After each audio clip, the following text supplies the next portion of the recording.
Hey guys, welcome back to the channel.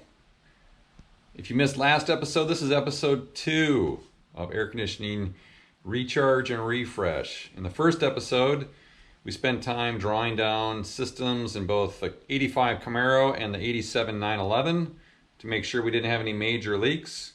In this episode, we're going to cover changing out the O-rings, expansion valve, and receiver dryer in the 85 Camaro. And then of course fill it up with Freon. So if you haven't subscribed to the channel, please take some time, subscribe, and enjoy all the content that we've got coming for you on Rabbit Motorworks. Stay tuned.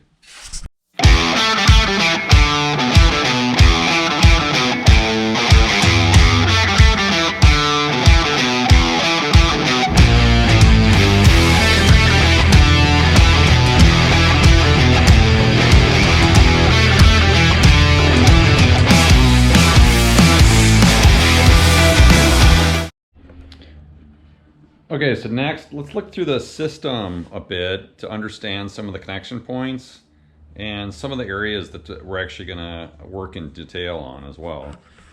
So I've taken the liberty of putting some tape on some of the connection points off the line set and the solid pipe line that basically where the receiver dryer is out of, and then the Orifice tube down below here connects into. So here's the receiver dryer, here's the cycling switch, a couple of O-rings there, of course one on the cycling switch, the Orifice tube, both of the lines going into the condenser. The line set goes across the front of the radiator and into the compressor, which has 2 O-ring connections on the back. We're not going to take apart the compressor itself to replace any of the O-rings within there. But we're really going to stay focused on the main connection points where we know the O-rings could have a potential leak. The compressor, as I mentioned in the last video, I believe has been changed out. Somebody on the board mentioned that didn't look like the original compressor. So that's probably actually a positive for us. It's at least, well, I guess less than 25 years new, but it's not the original one for the car. So I would assume that some work was done on the car with the air conditioning system back in the late 90s. Hey guys, before we step into the actual repairs on the vehicle, I want to be really cautious about doing things with safety, right? So I'm going to be wearing eyeglasses for protection, and I'm also going to be wearing gloves to make sure that anything we're doing with Freon, you never know, you could get a frostbite from Freon if something wants to discharge in the system. So be really cautious with that stuff.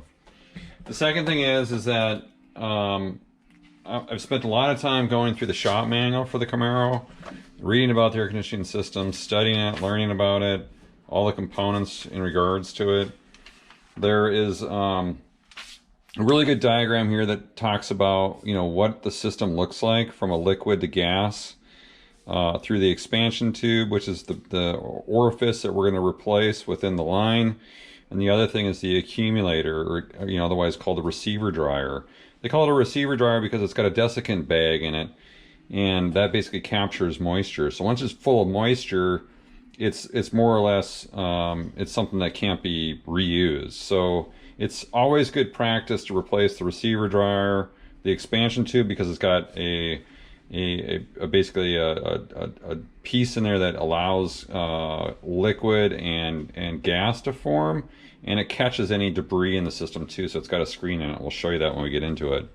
The other thing is that's really important is to understand O-ring replacement, and it talks a little bit here about some of the O-rings and replacing those. And it actually talks about kind of a captive O-ring design where of course there's something that actually has a little bit of a nub for the O-ring to sit in. And then it gets into other procedures as far as discharging, adding, charging. We're going to be charging because we're completely discharged already. And it goes into some of the usage of the manifold and related. So it gets into actual tightening procedures of how to basically finger tight things, and then 3/4 turn. These are aluminum connections, so you can be really careful not to over crank on them or you'll strip them out really easy. And then it gets into some of the tools as well too, and then some of the other generals. There is a tool actually for an orifice tube remover, and I've seen it used. I'm going to try to use just a needle nose to grab it out. If it comes out really easy, great. If it doesn't, I'm not going to force it. Otherwise, you can snap the end of the orifice tube off. So we'll see how it goes when we get in there, and hopefully it just pulls right out. And that's kind of what everybody else has mentioned as well too. So, okay, so that's just some safety precautions, a little bit of the manual to kind of cover some of the things that we're going to go across as we get into this. Okay, so let's talk about some of the parts that I bought.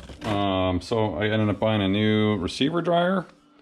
Not too expensive actually, you know, under 30 bucks. And a new expansion tube or orifice. And then I got a pack of O-rings as well too, that for the entire system, including the compressor, which we're not going to change. It actually came with a couple of extra O-rings for the receiver dryer connections as well. So we're going to have plenty of O-rings left around, if not for this job, for another job. And then I've got an abundance of Freon. Some of these are, you know, 12-ounce cans. Some of them are 14-ounce cans. Also have some oil charge. And I think it's probably okay because the system hasn't been opened and we're not putting a new compressor in.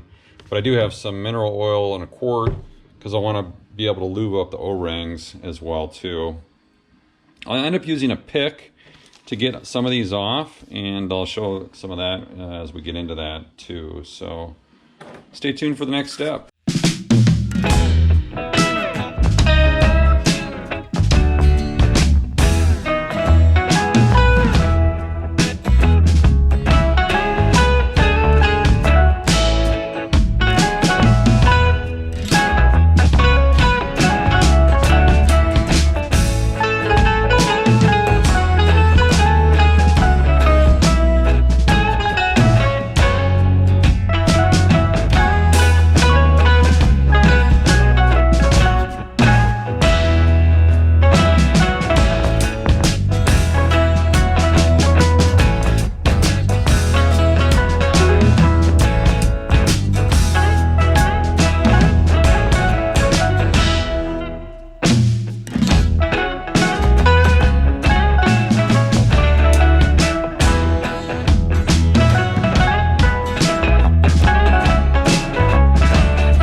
It's day 2 on this as we've dug into this further. I ran into a bit of a snag as the expansion tube right here was actually in the line backwards. So that created a bit of a scare for me because the way that you get these things out is that there's normally like these little nubs here, and they allow you to put an expansion valve tool on, which I actually purchased one in hopes of having to get this out, or otherwise you grab them by a needle nose and pull them out.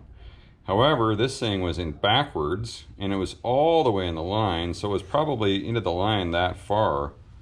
And so I had to go procure this Exolite needle nose and then actually clamp on the thing and pull it out of the line like that. And thank God for these tools, because otherwise I was, you know, really, if you can even see this thing's got a bend to it.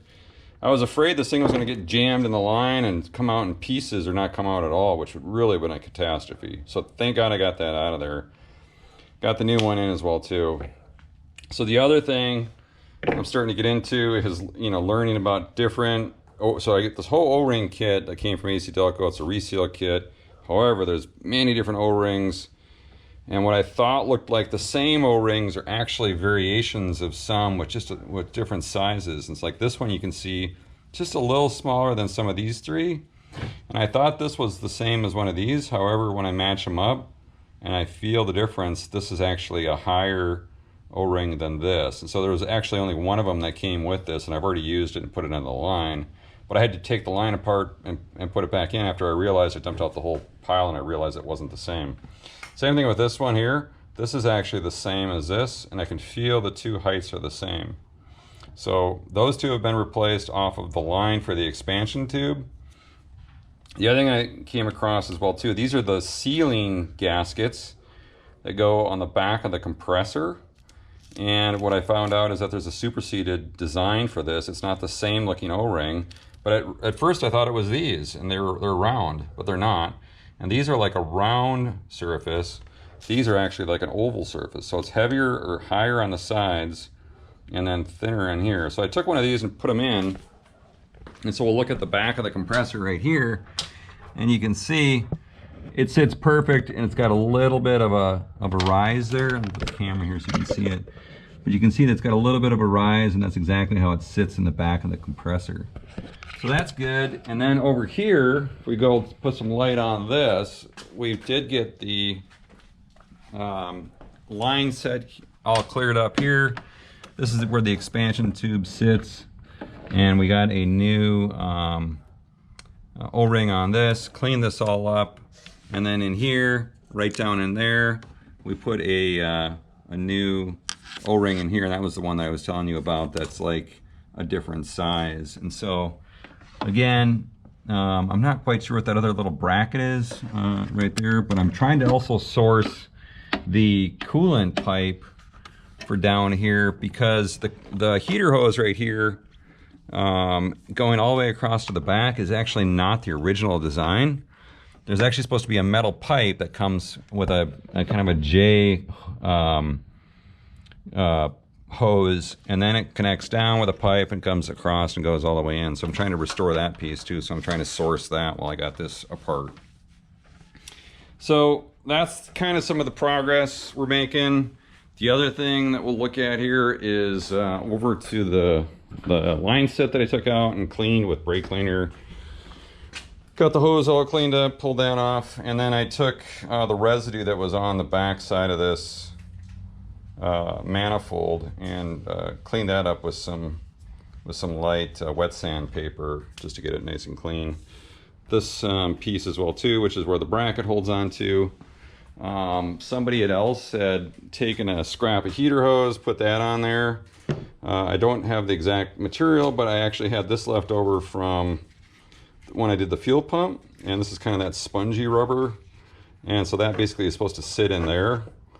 So this will work actually well. Maybe I'll trim it a bit or whatever, but a little bit improvise just to get the right thing. Been doing some mineral oil, put it in one of these little containers just to dip my fingers when I'm working with the O-rings. So yeah, coming together, learning a bit, and Junior's helping out as well too as we're getting into doing some of the work. So we'll move into the next phase, which will be putting some oil in the receiver dryer and you know, starting to button some of that up and getting ready to recharge the system with the line set connected. So stay tuned.